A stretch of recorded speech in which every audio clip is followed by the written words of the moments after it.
成交只係開始，服務沒有終點。今日我哋嚟到咧中旅彩虹，咁好開心啦！今日可以請到趙生同埋趙太啦，嗬。我想即係得趙生趙太咧對翻我哋整體裝修嘅一個落地嘅效果，同有我哋團隊嘅整體嘅服務咧，去做翻一個評估同埋一個感受，好嘛？好。嗱，趙太先講。裝修完之後都好滿意啦，尤其是個廚房。咁我有啲鄰居咧都過嚟睇過，咁個個都讚話哇好大喎，好靚喎，咁樣整咁樣咯。係啊，OK 啊。係啊，房咧我哋阿林工咧就已經係落咗好多功夫嘅，嗬，係咪啊？阿林總你講下。佢呢個係改動係比較大啊，因為佢你睇到嗰個片入邊啦。首先 book 咗呢個門啦，係咪啊？係啊。改咗呢個門改成一個推拉嘅引擎啦，係咪啊？同埋 book 咗嗰個小陽台出去啦。係啦。同埋改咗有啲就係加啲即係陽台嗰邊啲櫥櫃啦。係。同埋包嗰條水喉啦。貼磚啦。呢啲係屬於比較大嘅啦，水盤下邊都改咗啦。咁樣我就想問下阿趙生啦。咁對我哋整體嘅施工嘅，如果可以有個評分嘅話，你可以俾到我哋幾多分咧？評分。阿林總真係好負責任咯，即係有我哋一打電話俾佢咧，佢即刻隨傳隨到咁滯咯。咁如果俾我打分，你哋阿林總啊，林總嘅團隊啊，我諗都有8分半㗎啦，係啊，接近9分啦。多謝晒好多嘅評分啦。係啊。咁整體嘅落地嘅效果咁啊？好好啊，因為你哋拍到我哋成個間屋咧，各樣嘢都配搭得好好啊，即係實用性好高。實用性好高，係啊。好，多謝晒，再次代表嘅團隊多謝你先，多謝晒。好，多謝。好，多謝你哋啊！我唔好係，我唔好係。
我哋今日嚟到嗰個中旅彩虹有個120方3+1嗰個精裝房，而家啱啱即係改造好啦，即係而家同大家嚟開下箱啦。好。咁我哋而家從呢個門口開始啦。咁你而家睇到呢個位置啦，佢係本身佢以前嗰個精裝房，佢送呢個鞋櫃啦，係咪啊？係。佢呢個鞋櫃啦，佢有個缺點就係呢個口薄。佢以前咧係口你係做咁薄嘅話，就係口你呢個通道要大啲，係咪啊？冇錯。呢個太窄。但係咧，如果按照佢咁樣做嘅話，佢而家係收納係唔高嘅啊。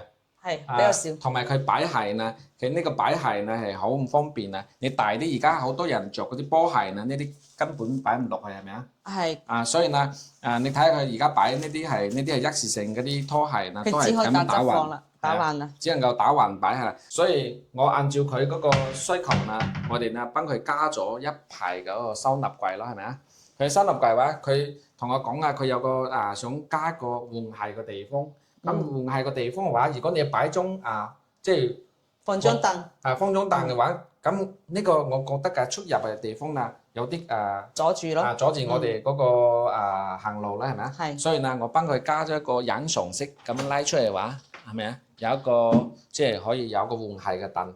如果你坐喺呢個位置嘅話，左右兩邊攞嗰個鞋係方便好多啊。係。咁我呢個位置呢，都係順咗呢個位，順咗呢個佢本身嗰個櫃呢，即係做咗加咗啲收納咯，係咪啊？呢啲收納全部係有啲收納加上去，你可以擺啲小件嘢。但係呢，我做咗出嚟之後呢，佢話佢想要一個餐邊櫃，係放啲小電器。係啊，佢有好多小電器啊，同埋嗰啲要呢個位置有收納嘢啦，有大件啲嘅啲貨係咪啊？係啊。但係呢，所以呢，我幫佢整咗一個圍合式嘅嗰個餐邊櫃。呢個餐邊櫃嘅話就係呢個係薄身啲係咪啊？係。但係我下邊可以做突出嚟，因為我而家台面嘅話有45公分。45公分。45公分嘅話，你可以呢個又整個咖啡機煲水同埋好多電器都可以擺得落啦。因為呢個可以呢個台面夠大係咪啊？夠大嘅話，我響呢個位置幫佢裝咗一排嗰啲十蘇，咁你有好多小電器嘅話就可以插呢啲係咪啊？冇錯。咁下邊，因為下邊我加深咗之後呢，呢個櫃籠呢就好深啦，係咪啊？呢個櫃籠好深就可以收納大件嘅嘢啦。咁你睇下而家有好多收納啦，下邊呢啲係比較深嘅啦，呢啲可以擺大件嘢。係嘅。咁你而家睇到呢個點解呢個位置有兩塊呢個係特別淺啲？點解特別淺啲啊？就係我哋為咗因為我哋成個櫃呢冇拉手嘅係咪啊？係做啲免拉手設計。冇拉手啊！咁我而家呢個位置呢，即係暗藏咗我哋拉手喺呢個下邊。咁你而家所以呢，佢呢個櫃要凹入去少少。佢呢個只有係擺啲乜嘢？擺啲公仔擺啲飾物。所以呢，佢唔需要好深。所以我哋呢利用呢個空間做下邊即係變成可以變成拉手位啦，呢個位置就變成拉手位，咁上邊又可以收納係咪啊？係啊。咁整體感就好好睇啦。如果更加有層次感啲啦，成個櫃。如果你有裝拉手呢啲話，你顯得呢個太即係唔好睇啦，係咪啊？係嘅，冇錯。所以呢啲我哋都全部都加咗呢啲燈嘅，呢啲可以調嘅呢啲。我仲留意咗個好特殊嘅你睇下，唔好意思，但係呢個位置，呢個門揞唔彈開，呢個件呢個係就係你哋即係你知道呢個係呢個反凳器同我哋以前嗰啲係咯唔一樣嘅，係咪？我哋 OT 反凳器啦。平時我哋用啲係好細個噶嘛，呢個特別大個。佢呢個係因為呢個門第一呢個門係比較高啦，係咪啊？係。如果你用我哋普通嗰種嘅話，佢基本彈唔出嚟。彈唔到出嚟嘅，佢唔知自己打出嚟。同埋你可能關兩次嘅話，可能好容易壞啦。所以呢，我哋呢次用咗嗰個力比較大啲嘅個 OT 反凳器。OT 反凳器係比我哋以前嗰啲反凳器係貴好多嘅啦。但係佢比較大力，係咪佢襟用啲啦？係咯，我仲留意咗佢一按落去之後，佢自己縮翻去嘅。係啊。咁以前嗰啲咧就要關咗入去，仲要按多次嗬。以前嗰啲你有出嚟嘅。冇錯。又頂入去先，並且要到位，並且你要到位，佢先可以開到出嚟。呢個你係已經觸摸下佢，即係呢個要觸摸下佢，佢自己彈出嚟。彈出嚟嘛，係嘛？因為佢呢嚿嘢有好大力嘅。仲留意咗呢個地方啊，即係被特登嘅去設計嘅呢個點啊？因為我哋頭先講咗呢個係一個圍合式嘅嗰個餐邊櫃。係冇錯。但係呢，如果你呢啲整一個直角嘅話，呢個係出入嘅地方，即係好容易即係撞到我哋啦。啱好係齊腰高嘅。係啊，所以呢，我哋呢啲係整圓角咯，整圓角嘅話，咁你兩邊出入順滑好多，係咪啊？係嘅，係嘅。咁你轉過嚟呢邊係餐廳呢個區域啦，廚房呢個原本你睇到佢呢個門，你以前嚟過。係啊，好細嘅呢個位置。係啊。我記得我之前嚟嗰時佢好細個啫，就得咁多，大概係得啱行過一個人啦，一闊佢以咗前嘅話，你而家可以睇到佢以前大概有70左右80左右，80左右，80左右嗰個出入啦。嗯，我而家啊，擴大咗改咗啦，因為如果係80出入嘅話係即係非常唔方便啊！你攞個冰箱嘅話多比較麻煩啦，係咪啊？係嘅，加埋佢呢度有餐台，係啦係咪啊？係啦，咁我哋而家啊 book 晒呢個，佢以啊前啊有個牆喺呢個位置哦，呢個係 book 咗，個牆位嚟嘅啊，打咗晒。打咗之後呢，我哋改咗佢嘅門，你而家睇到門啦，我而家做咗一個2連棟嘅門。咁平時嘅話，你打開呢個門係咪全部可以收喺呢個埋，位置？完全睇唔到嘅呢個位置就係啊，咁你出入嘅話唔挨住你個係咪啊？係嘅，冇錯。咁我而家如果你有炒菜嘅話，呢個門推過去，啊，呢門係咪？冇咁樣嘅錯。話，個油煙係走唔出嚟啦，係咪啊？係啊，關埋嘅話又全部縮咗入去，就睇唔到嘅。係啦。咁樣出入嘅話方便好多。咁我呢個頭櫃都係改咗，我改咗個隱藏暗藏式嘅喎。暗藏嘅啊，所以你睇上去咧，而家睇上去更加整體協調。係啊，好睇好多啊。係。啊，咁你入嚟呢個位置啦，呢啲係我哋用個護牆板全部包住佢。之前呢度成排都係管嚟嘅喎。係啊，佢呢個你睇到呢嚿嘢，呢嚿嘢好大嚿係咪啊？佢只有係以前咧，佢係因為你而家你企呢個位置咧係佢廚房嘅小陽台嚟啊。呢個位。係啊，佢小陽台，我 book 咗小陽台啦，騰咗呢個即係擴大呢個廚房出去啦。但係呢啲以前都係有即係留翻低嘅啲管啦，好多水管喺呢個位置啦。所所以咧，我幫佢用個護牆板全部包晒佢。包晒佢嘅話，你睇到呢個區劃佢，我哋係咪幫佢整咗一個大概有40公分呢個收納係咪啊？點解會整大啲咧？因為我哋你睇到呢個我有擺個冰箱係咪啊？係。呢個冰箱啦，係呢個冰箱大概有70公分左右啦。所以咧佢有好多電器啊。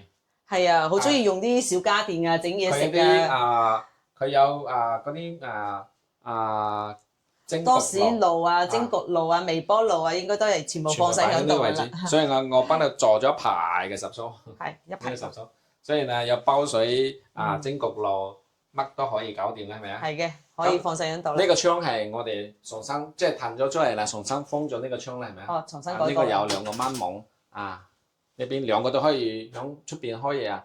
咁而家你轉過呢個轉呢個位置啦，我哋呢個係我哋裝呢個熱水爐咧，如果移咗出嚟呢個位置啦，佢以前響呢個位置，我哋移響出邊裝啦，係咪啊？移響出邊裝，但係呢啲磚係要重新貼過啦。呢啲磚係重新貼過。而喺呢度睇唔到啦。係啊，佢以前呢個係磚係屬於嗰個外牆磚啊，但係我揾咗一模一樣嘅磚，同嗰個廚房嘅磚一模一樣，所以貼晒呢啲磚。整個呢個下邊啦，我哋啦，呢個位置啦，都有收納啦，係上邊可以操作啦，下邊嘅話就可以有收納啦嗱，呢啲都有收納啦。點解呢嚿呢就喐唔到啦？因為呢邊啊都可以伸入去擺嘢，係咪啊？係嘅。可以完全利用。呢啲係整咗幾個櫃桶啦，係咪啊？整個櫃桶，幾個櫃桶全部係收納，因為佢本身其實你過嚟，你而家企到呢個位置咧，係佢原本嗰個櫥櫃，我哋冇改動佢嘅櫥櫃。我發現有一個問題係咩問題咧？就係佢抽軸，即係嗰個台面太短啦，唔夠位嘅抽軸係咪啊？唔夠流暢咯，咁樣就。你咁樣呢個炒菜，呢個係切菜。咁你想包飯嚟話，同埋包通嚟話，冇嗰個台面俾佢擺嗰個電飯煲啦，係咪啊？所以你就增加到呢個位置啦，係啊。加埋呢個位置之後呢，佢呢個台面係好大啦。咁呢邊係包飯同埋包湯，包水唔影響佢呢個位置嘅操作係咪啊？冇錯。呢個仲有一個大櫃。咁你而家睇到呢個條大櫃，就係佢以前呢，我拆咗呢個廚房之後呢，佢以前呢個位置啊。有條柱，呢個柱位嚟嘅。係啊，呢個有條柱同埋有個下水管。並且仲有煤氣管道，我記得呢個位置有。咁我哋要包住佢，同埋嗰個冰箱想收平佢。收平佢嘅話，我想後邊利用呢個空間整個收納係咪啊？係。咁後邊有收納啦，係咪啊？係。有大收納空間啦。係。咁下邊都有收納喎。下邊有收納嘅話，因為佢有個接嗰個煤氣管，下邊有個接嘅煤氣管，所以呢。我哋呢個位置啦，即係驚佢有時會漏氣係咪啊？如果漏氣嘅話，你焗呢個氣響入冇錯邊係好危險嘅話，係啊，所以呢，所以呢個幫佢整一個幾個通氣啦，係咪啊？冇錯冇錯。佢話仲有佢呢，想利用呢個空間呢，到時啊擺個垃圾桶喺入邊。哦，咁就更加需要啦，咁樣可以散下啲味啊嘛，係啦，散下啲味。咁而家睇到下邊呢啲地腳線，呢個位置呢個地腳線係嘛？我哋都係坐平呢個櫃㗎啦。最平嘅等佢更加好睇啲啦，呢個位置就。如果你坐凹入去嘅話，唔好搞衞一個係生。搞衞生比較麻煩，一個係咧同我哋冰箱啦唔齊平啦唔。齊平啦，唔好睇係咪啊？咁出嚟呢邊呢啲係都係原本佢呢啲係冇改到嘅吊櫃啦，冇冇改動到嘅呢啲，因為佢如果係搽咗呢啲嘅話，你嘅成本係比較高啦。冇錯，即係整套廚房嘅成本增加咗，所以咁樣可以又慳翻好多成本。係啦然之後咧，就翻之前嗰啲咧，我哋又重新去完美下、完善下，增加咗即係利用咗嗰個陽台去擴大咗個廚房，等個廚房更加好用啦。只有係佢以前嘅操作冇地方去操作，同埋你冰箱佢以前嘅冇地方係擺冰箱。以前邊個位置放冰箱？呢個位置擺冰箱。哦，一入門跟住有冰箱，咁咪如果喺度炒餸啊、洗菜咪好局促啦，係咪？係你出入，咁啊係。你想有個人出入話出唔到啦，係咪？係嘅。咁我哋移出去啦之後呢，佢呢個通道係大咗好多啦，係咪啊？冇錯，而家可以兩個人操作，絕對冇問題呢個位置。係啦係啦，咁我哋行出嚟啦，咁行出嚟啦，佢原本呢個餐廳呢個位置呢，佢原本呢個係開個箱有嘅啦。我留意到左右兩邊係改過嘅，係咪？係我哋改過之後係改呢個顏色。改顏色。因為佢以前個顏色係好淺嘅，但係咧佢唔中意嗰個顏色咧，因為佢係中意嗰個係深色啲啦。因為佢比較沉穩啲嘅顏色。佢呢間屋係都係算係比較大嘅啦，係咪啊？係。所以咧，我幫佢用咗呢個板，重新幫佢改過呢個顏色。但係咧，我呢個板同佢以前開發商嗰個板啊，其實唔一樣嘅。我呢個板係咁樣撞嘅，冇事啊。哦，之前嘅係長板嚟嘅。係啊，佢以前嗰個板如果係咁樣，如果你搬嘢嘅話，唔小心咁撞嘅話，撞一個窿啦。會有個窿嘅。我而家呢個冇事，係呢個叫個防撞板，防撞板所以呢，佢出嚟嗰個就係一個係我改咗顏色咧，一個係佢比較襟用啲，比以前襟用。因為呢個位置係出入嘅話，你唔小心移呢啲木凳嘅話，好容易撞到呢個位置嘅話，有一個窿嘅。冇錯。咁我改呢個板就係為咗防撞板。為咗以後使用有呢啲問題出現咯。咁你行到呢個客廳呢個位置啦，客廳呢個位置呢，佢背景牆都係有嘅啦。冇變嘅，呢個係原本物業即係交付嗰時已經係帶住有㗎。係啦。但係你睇到呢個顏色係我哋同呢邊嘅顏色係一模一樣，係咪啊？所以呢，呢啲係我哋後邊改嘢啦。都係用咗個防撞板。呢個防撞板呢就以後呢就你搬嘢嘅話，你撞住佢嘅話都冇事啦。係啦。你而家睇到呢個電視櫃，呢個係就係我哋後邊加上去啦。增加嘅呢個懸空嘅電視櫃。係呢個懸空，點解有咗個懸空嘅電視櫃呢？佢以前呢，佢有嗰個插蘇係比較高嘅係冇錯。我為咗佢唔想睇到嗰啲插蘇啦。所以呢，我而家你睇下上邊係咪冇插蘇啦？係啦，咁樣睇上去整齊啦，企理好多噶啦。我收納咗嗰個插蘇。我留意到呢度。你睇呢個位。呢個位就係下邊。全部收咗向呢度。係啦係啦係。同埋我哋下邊有燈底嘅，有個遙控器呢個位置。有遙控器下邊，即係可以開下邊呢個燈底。仲有氛圍燈。係啊係啊。因為你睇電視可以開呢個燈，呢個係好睇好多，係咪啊？細細一個電視櫃咁多學問。係啦係啦。咁你睇上邊啲油漆，所有嘅油漆，我幫佢重新油過。重新油過嚟。呢種係一個藝術漆。我幫佢重新油咗呢個藝術漆。啱先講咗有個3+1房，呢個係咪就係嗰間加一嘅嗰間房咧？係啦。佢呢個莊麗彩虹啊，佢呢個戶型啊，佢呢個係就係送嘅啦。但係呢，佢有啲即係默認唔封呢個窗嘅。但係呢，佢自己呢間呢係物業送俾佢呢個封呢個窗嘅，所以呢佢好抵咯。但係呢，佢以前呢啲係牆啦，呢個牆全部都細磚係呢個位置全部都細磚，外牆磚嚟嘅。咁我哋而家係室內啦，咁我哋全部用呢啲板全部包住佢咯，防撞板咯。全部用啲防撞板包住晒。我仲仲留意咗下佢煤塊板呢度呢啲有啲少啦，點解咧？係咪因為特登留㗎？係啊，呢個係如果你係做牆板嘅話，最好係留呢個自然縫。哦。呢個縫啊，留咗3厘呢個縫嘅話，佢有啲熱脹冷縮。哦，有熱脹冷縮嘅話，做呢個縫啊，可以收縮縫咯。哦，佢就唔怕鼓包。係啊，即係時間長唔怕鼓包。因為佢呢個房嘅話，佢出邊嘅話太陽好大啊，佢經常曬到呢個入邊。咁上邊嘅話，佢本身啊，即係佢想簡單嘅解決呢個問題嘅話，咁我即係建議佢用一個不鏽鋼嚟包住佢。哦。咁你有日頭即係曬住呢個位置嘅話，冇事係咪啊？係啦，並且好清理添。係啊，如果你做石頭嘅話，石頭要貴啲嘅，呢個係平啲啦。係。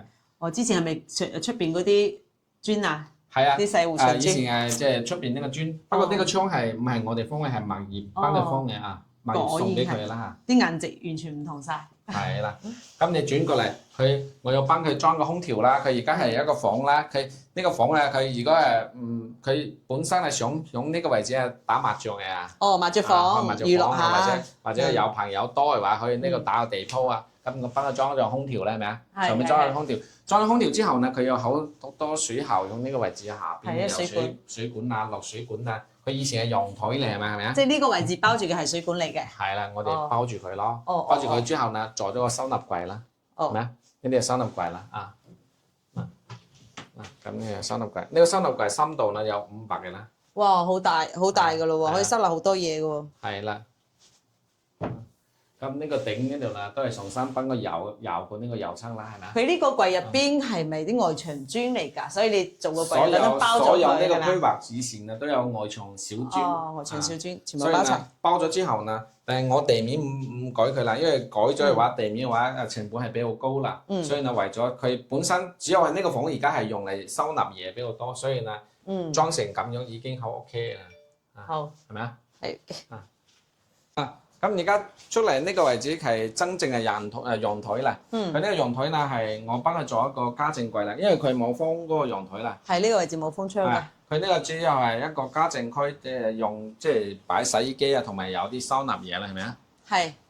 咁我哋做咗呢排櫃之後呢，你有個問題哦。你點解咩問題咧？有咩問題咧？你想洗呢個陽台嘅話，你想攞水嘅話，係咪唔方便啊？係咪啊？係啊，好似依家咁啊，陰天今日如果落雨撇到入嚟嘅話，地板好邋遢。係啊，所以你又想洗下，係咪啊？咁我去攞個桶過嚟，接個桶潑水咪係咯。所以呢，好麻煩咯。係。咁我哋又幫佢整個，即係響呢個位置啊。哦，仲有啲。呢個裝一個可以拉出嚟，呢個可以拉2米嘅。拉咁長夠曬啦，呢個就可以洗呢個區域啦，係咪啊？係。平時嘅話，你可以收納喺入邊，你睇唔到係咪啊？哦。等陣呢個位置係有個水龍頭嚟啊。咁你關住佢，你睇唔到咧，係咪啊？係，冇錯。就係呢個有小心思啊。係小心思啊！上邊嘅話就幫佢裝咗一個智能嗰個量心架咯。呢個都係你嘅小心思嚇。係呢啲係掛啲毛巾啊，或者平時抹台啊，搞完衛生之後啲手巾咧，晾下呢個位置嗬，可以洗下。呢個就係加上去啦，特登加上去啦，係咪？哦，好嘅。有下邊呢啲係全部係鋁合金嚟啊。係喎，我敲住好似同入邊嗰啲櫃啲聲啊係唔一樣嘅。因為呢個位置啊，你唔封陽台啦，如果你用我哋嗰啲板嘅話，好容易爛曬啦。咁你即係用木板係唔得嘅。唔得㗎，你用鋁合金，同埋呢個鋁合金有個好處嘅話，日頭曬佢嘅話唔變色嘅。哦，唔怕變色。係啊。並且唔怕雨水。係啦，所以就呢邊係就同埋呢個地面係重新美下縫過啦，係咪啊？哦，美縫過嘅。咁呢間似喎。係呢間係小孩房。小孩房嚟嘅。佢係3房3+1，佢有2個仔。哦，2個小朋友啦。係佢2個仔呢，佢雖然呢個房係大少少嘅啦，其中有一間係仲細啲，但係呢。我幫佢做咗呢邊，你睇收納都係非常多，係咪啊？係喎。一個呢就係我幫佢做一個榻米嘅嗰個牀啦。呢個榻米都係下邊全部都係收納啦，同埋呢啲櫃籠啊都係下邊有櫃籠，係咪啊？係。呢啲嘢都係比較深嘅，因為呢佢想即係收納大件嘢。所以呢下邊可以疊啲衣服可以疊喺呢。係啊，並且小朋友啲玩具咧都可以放得落嚟㗎。係啦。好深喎，可以放好多。到時佢做咗個床褥嘅話就同呢個飄窗啊係平嘅。平煲。所以呢，有時呢，你可以即係可以利用呢個飄窗延伸出去。係啦。啊。咁而家睇到佢呢間房咧係好長嘅，係咪啊？好長。一般我哋床褥嘅話就係米半尺嘅嗰個2米就得啦。但係咧呢個係咪多餘出嚟咧？多餘出嚟嘅話，咁我哋可以利用呢個空間加一個收納啦，係咪啊？點解會加咗呢種小櫃咧？因為如果係咪要追平呢個柱位咧？係啦，因為你睇到呢個位係咪啊？即係佢本身係打一嚿嘢出嚟。但係我哋床褥嘅話就係2米啫嘛。如果你訂一個2米幾嘅話，我覺得係多餘啦，係咪啊？冇錯。意思即係你放個2米嘅床褥喺度，跟住呢張床即係如果唔做佢嘅話，可能會有2.3米，即係空一截出嚟。多餘啦。多餘出嚟。咁我哋利用呢個空間係俾個收納係咪好啲啦？係咪啊？係啊，上面可以擺下即係啲書啊，小朋友有時啲玩具啊可以放下，幾好。咁佢仲有提出一個要求，佢本身呢個屋呢，即係呢間房呢係比較窄嘅啦。但係我有提一個要求係咩呢？佢想一個大嘅書台。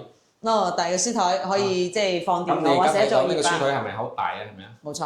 呢個書台又差唔多2米幾啦。按照呢個 size 嘅話，其實係非常大啦。係啊，非常之闊啦，就嚟接近3米啦。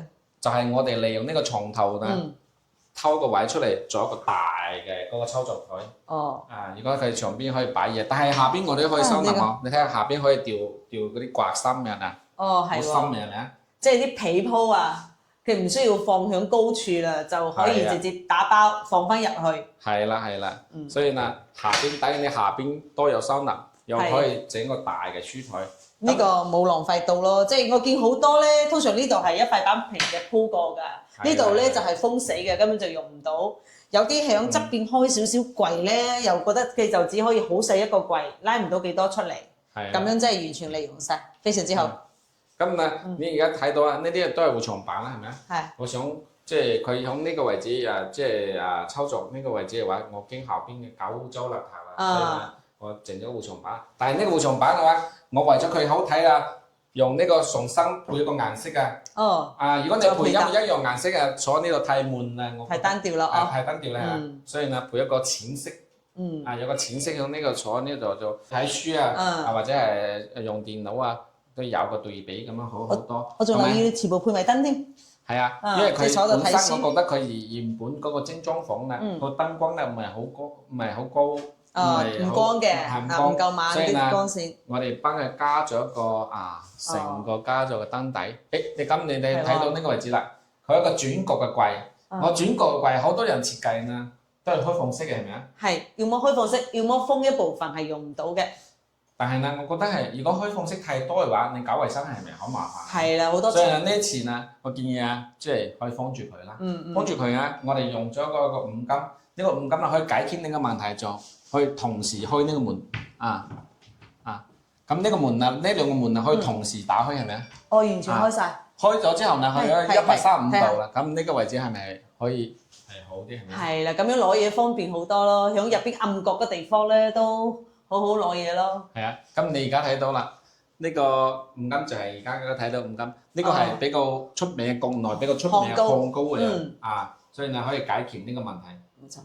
咁入邊收納，入面好深嘅，因為點解入面好深咧？因為我哋呢邊係有個60嘅衣櫃，呢邊係有掛衫區係咪啊？係啦。頭先講呢啲誒，基本上都係嗰啲櫃籠啊，同埋個床頭呢啲都係疊嘅。咁我哋有啲地方你想即係要掛衫，有掛衫先方便係咪啊？係冇錯。咁呢啲係都係掛衫區啦，係咪啊？係嘅。呢啲係全部係掛衫區。我留意咗你好貼心，全部加咗燈帶喎。就係咯，因為我覺得佢呢間房佢原本嗰個精裝房光線唔夠，佢攞嘢唔放開，冇錯，即係唔夠光嘅，所以咧入邊基本上都幫佢裝咗燈光。即係一開呢個燈光一開即着。係啦，咁佢攞衣服係好多啦，係咪啊？呢啲都係全部都有全部都有燈光全部都有咁下邊嘅都有個收納啦，下邊都有個收納，即係完全利用晒啲空間啦。有個即係唔想浪費佢啦。我想問下呢間房有幾大啊？成間房有幾大？其實呢個只有9個平方左右。係咯，9個方嘅又有書櫃、書台，有埋床，有埋個咁大嘅衣櫃，仲有個床頭購備櫃，係啦。即係9個方嘅可以容納晒咁多。只不過佢以前提出嚟嗯。上大嘅嗰個書台啦，係咪？哦，大嘅書台。幫佢解決呢個問題啦。嗯。同埋佢有收納多啦，而家收納係非常之多啦。係啊。同埋仲有講下呢個油漆重新油個藝術漆啦。呢個都係藝術漆嚟嘅。呢個藝術漆。哦。佢質感都唔一樣，你摸下係非常個舒滑係咪啊？哦，係喎，比較滑身啲。非常滑。比較滑啊。即係冇嗰啲油漆嗰種，即係普通二膠漆摸起身嘅嗰種粉粉嗰種感覺。係啊，同埋佢冇味啊，你聞啊，一啲味都冇嘅。哦。冇味啊。係9個方嘅一個房間。咁而家行到呢個房啦，係佢另外一個仔嘅房。哦。你而家睇到呢個房啦，係7個方嚟啊。哦，比啱先嗰間仲細2個方。咁而家佢有個需求喎，雖然係7個方，佢都想要一個米半嘅床咯。哦，咁係即係。米半嘅床，你睇下米半嘅床。咁你點做到咧？米半成2米嘅話，就已經3個平方左右啦，係咪啊？冇錯。3平方左右啦，剩低有座衣櫃啊嗰啲係咪啊？係啊。所以呢，基本上係好窄㗎啦。係。但係啦，所以呢，我哋利用呢個飄窗呢個位置。即係利用晒飄台，所以去增加咗嘅。增加咗呢個，可以滿足佢擺個米半嘅床係咪啊？佢都有用一個大書台啦，一樣啦。雖然空間細，但係啲嘢唔可以少，啲書台依個唔可以少。米半未啊？有啊，有米半啦。有米半嘅。你睇到我都係一樣，做咗呢個書台之後呢，其實我每一個房嘅揀呢啲板嘅色呢都唔一樣嘅，因為佢兩個仔即係中意嘅顏色都唔一樣。每個人喜歡唔同嘅。但係我幫佢配有一個對比嘅顏色咧，係咪啊？如果呢啲係如果你用一樣嘅板一樣嘅顏色嘅話，我覺得係太悶啦，即係冇咩對比感係咪啊？即係小空間一定要用嗰啲即係有少少對比，又可以淨色呢啲，去顯得出嚟呢個空間有啲即係有啲設計嗰個感覺。係啦。咁你哋而家睇到下邊啦，頭先講咗啦，佢需要個大嘅收納係咪啊？冇錯，一定放好多衫㗎啦，個個小朋友都好多衣服嘅依家。佢呢個係以前個飄窗呢個，佢有一條柱位嘛。係啊，佢突出嚟有一嚿，大概有20公分左右啦，係咪啊？我利用呢個空間，呢個係假嘅，包住佢啦。哦，只係一個長板。呢啲係可以收納啦，係咪啊？哦，呢個係為咗追平佢做嘅一個櫃，又有得收納，亦都可以將嗰個成面係做平佢，等佢瞓住張床嗰度，唔會睇住咁多梁柱位。咁你睇翻呢度話冇呢個腳嘅話，會撞生你個圖係咪啊？咁你追平係好好睇啊！呢啲係一樣加咗好多嘅燈啦，全部加燈底，加咗燈底啦。咁轉過呢個位置啦，一樣轉過呢個位置啊，有一個刮心區啦。係啦。呢個刮心區，其實呢個刮心區同頭先9個平方呢個係一模一樣大嘅。係咯。雖然方數細咗，但係咧嘅衣櫃咧係唔會少到嘅。係啊。並且個儲物，我覺得呢間好似仲加多啲喎。你睇呢一排嘅櫃桶，下邊嘅呢一排嘅櫃桶。咁你而家睇到啦。呢個咧係我抬高之後呢，佢呢個下邊有好大個收納嗰個空間啦。哦，一排櫃桶。係啊，我做咗一排嘅係嗰個櫃桶俾佢，嗰個櫃桶都好深啊，每一個櫃桶都好深，每一個櫃桶有30幾公分，所以下邊整咗8個櫃桶。咁佢收納到大，即係大咗好多啦，係咪啊？係啊，呢度雖然7個方，但係咧佢啲收納嘅地方咧完全唔比啱先9個方少。我哋計咗啦，即係佢成個收納啊，差唔多有20方左右啦。哦，好犀利！7個方佢收納，即係計埋嗰啲收納有20個方左右啦，係咪啊？係。呢度主人房啦嚇。呢度係主人房啦，佢主人房啦係最大嘅啦。呢邊啊，你睇到我呢個位置啊，做咗一個衣櫃啦嗬。佢衣櫃啊，佢都想即係有啲開放格，係有啲唔一樣，咁啊有時翻嚟咧可以放下啲包包，鎖匙包包、手機。同埋有好多人啊，做衣櫃啊，呢邊如果係一塊板過嘅話，就有個問題就點啊？就顯得呢個通道啊更加長，又長又窄，又窄啦。係啦。所以呢個增加咗呢個之後呢，佢打咗啲燈光啦，呢個位置又靚好多，係咪啊？係。咁下邊可以收納，就擺啲公仔，擺啲包包，係咪啊？係嘅。咁呢邊一對兩得，轉過嚟呢個位置啦，我幫佢做咗個床頭板。這個床頭板呢，就到時呢，後邊啊都係一樣，佢成個燈光咧都唔係好光嘅，所以呢個幫佢加咗個燈光咧，係咪啊？哦，我留意咗佢呢個房間咧，佢係冇個主燈嘅。佢以前嗰個開發商啊，佢呢個精裝啊係無紙燈，佢無紙燈啊，佢成個屋啊只有一條燈底，所以就唔夠光嘅。唔夠光線，呢啲全部增加咗嘅。係啊，增加呢啲係為咗係更加光啲啦。同埋入邊你睇下，入邊都有微光，係一樣有光啦，係咪啊？哦，係喎。咁你而家睇到呢個衣櫃呢，如果對一個只人房嚟講嘅話，其實係收納少啲咧，係咪啊？係少啲啲咯。咁我哋後邊又幫佢整個移動式嗰個矮櫃咯。哦。呢個移動式矮櫃就可以俾佢疊心咯。咁呢啲係可以疊心區。你睇到呢個，其實呢個加咗呢個櫃呢，其實呢個櫃呢大概有1.6米左右啦。佢增加佢有幾個平方嘅收納啦。係。咁你轉過嚟佢呢個就佢想要一個梳妝台。梳妝台嘅話，如果佢擺咗張1.8米嘅床之後呢，仲加咗梳妝台嘅話，其實佢嘅台面嘅面積係唔高嘅。所以呢，我哋偷咗少少位，偷咗呢個飄窗嘅位，飄台嘅位置啦。佔咗呢個位置啦，係咪啊？做咗做加個梳妝台咯。梳妝台嘅話，我哋想上邊嘅話，有整個有收納啦，有個吊櫃啦，係咪啊？整個吊櫃即係上邊有整個吊櫃。整呢個吊櫃有兩個好處，點解有兩個好處咧？因為佢呢個窗簾佢呢個窗簾嘅話，如果唔整呢個窗簾嘅話，有時佢呢個係只會漏光。所以但係我整咗呢個話，遮住呢個光，增加咗嘅儲物，又遮咗光線，遮咗下啲出邊太陽過嚟嘅光線。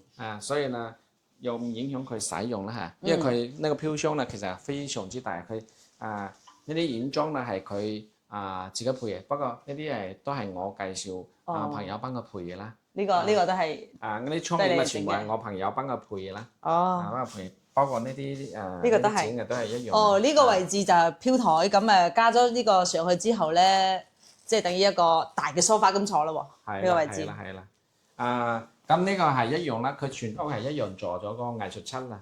咁林總，我哋咧由頭到尾，即係成間屋全部睇過晒啦，120方嘅3+1房啦，有咁多嘅櫃，咁多嘅收納空間，並且加咗咁多啲燈又改咗咁多啲用台廚房咁啊。總共幾錢到咧？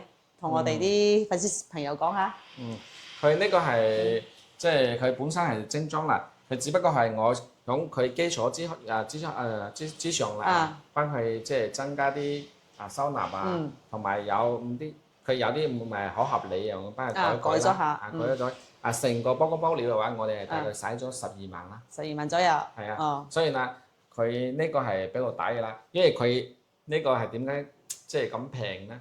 因為佢有兩個原因啦，佢用頭先個防撞板其實比我哋一般嘅護牆板嘅價錢係平好多嘅，佢係實惠好多嘅，所以成個嗰個造價佢會低啲啦。性價比比較高，整體就非常高啦，我覺得啦。並且你就仲睇咗下，有啲可以盡量唔改動就唔改動啦，係咪啊？咁佢嘅基礎上面做咗個完善，要去完美下佢，完善下佢，所以咧整體嘅費用係咁低嘅12萬，包所有嘅櫃。所有個櫃包光包料，然之後咧啲尾縫牆漆呢啲就全部做勻晒啦，啲窗嗰啲我留意都全部改咗噶啦。係啊。咁我哋即係呢期就分享到呢個位置啦。好，拜拜。